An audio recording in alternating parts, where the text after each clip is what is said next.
There's a great, big, beautiful tomorrow,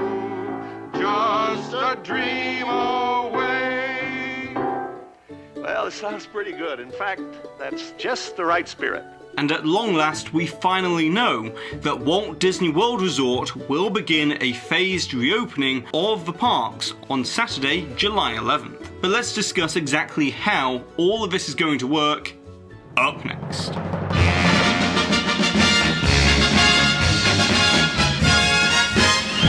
Hi there Waltoneers, I'm Jack and this is DSNY Newscast, and let's just get straight into it as we've got some fantastic news to report. As the Walt Disney Company has presented their reopening strategy for Walt Disney World to the Orange County Economic Recovery Task Force, and we've now learnt that this historic 118-day temporary closure until further notice of the parks will finally come to an end on July 11th, when the Magic Kingdom and Disney's Animal Kingdom are set to reopen. And then on July 15th, Disney's Hollywood Studios and Epcot will reopen as well. Now, prior to these reopenings, there will be cast member previews and also some soft opening preview days. However, more details regarding those types of previews were not forthcoming within the task force meeting. But the really important thing about this reopening strategy is that Disney is being extremely careful and cautious with their approach to reopening, as all guests will be required to enter into a pre-arrival reservation system, which will ensure that Disney will be able to fully control the capacity admitted to the parks. Although it wasn't mentioned in the meeting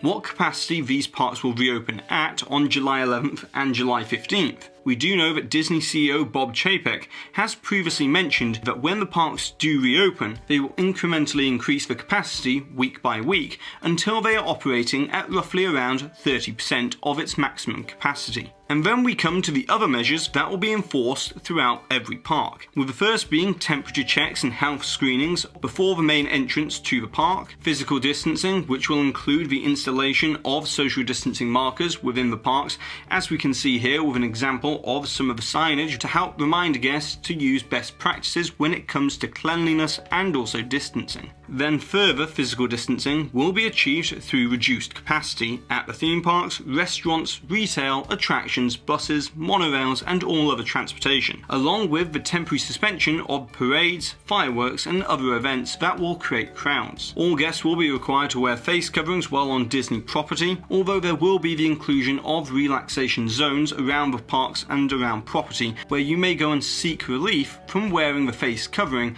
in a controlled and distanced environment. And of course there will be enhanced sanitation practices, which will include more frequent cleaning of high-touch locations and surfaces, and also there will be increased availability of hand washing stations and hand sanitizer stands for easy guest use. And then the last measure that we know of right now is that plexiglass partitions will be installed at the point of sale in retail and food and beverage locations, along with the use of limited contact efforts such as the inclusion of cashless payments either through the Magic Band, Apple Pay or Google Pay, and increased mobile ordering and the suspension of character meet and greets and play areas to help prevent the spread of the virus through high-touch surfaces. And so in actual fact, I think that this is actually some very positive news, as despite everybody expecting Disney to open closer to the Universal Studios reopening date of June 5th, the fact that Disney have decided to open in mid-July instead and stick to their original plan and schedule indicates to me that Disney is taking this extremely carefully and cautiously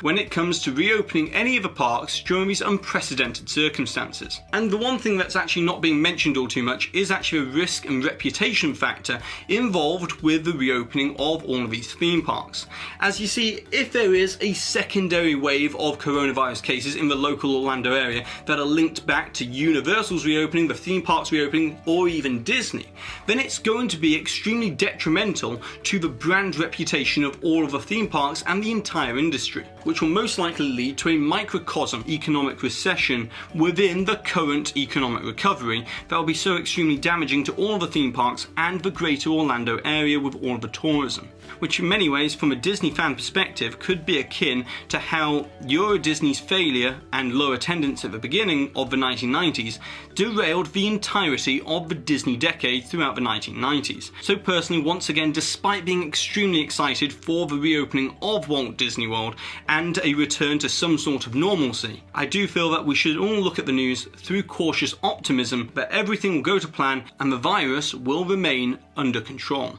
And so that's everything new that we know so far from this Orange County task force about Walt Disney World's opening. And to be honest, a lot of these measures are things that we came to expect from watching and monitoring the Disney Springs reopening and also Shanghai Disneyland. But now it's over to you, Waltoniers. I would like to know, what are all of your thoughts and opinions about these reopening dates and the strategy behind Walt Disney World's phased reopening? And what suggestions do you have to improve the current strategy? And of course, don't forget to put the timestamp for where the hidden Mickey appeared somewhere within this video, along with your suggestion or your comment, to be able a chance to win one of these official DSNY Newscast enamel pins. And congratulations to this Waltoner here for winning this suggestion from the previous video where we were talking all about the NBA coming to Walt Disney World. And so that's it for today, so be sure to go ahead and subscribe down below if you're new to this channel, hit that notification icon so that you always receive an update whenever I release a new video, and also if you've enjoyed today's video, which how could you not now that we've got the reopening date for Walt Disney World, then be sure to give this video a massive thumbs up as it really does help this channel out. And I've been Jack, you've been you, and I'll see you real soon.